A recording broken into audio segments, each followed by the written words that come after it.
So quick thing on this 4-in-1 apple. It's a Gala, Fuji, Honeycrisp, and Yellow Transparent. They're all pretty much doing well, except the Yellow Transparent. It wants to die, which is this branch here. This whole top branch. Keeps growing, new leaves, and they just want to die off. I've had it, look, this limb is dead. Right here.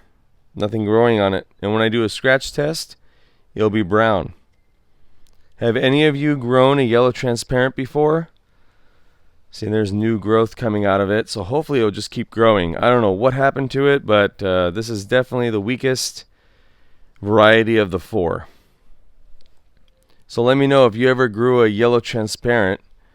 Good tasting summer apple, doesn't keep well though. See you later.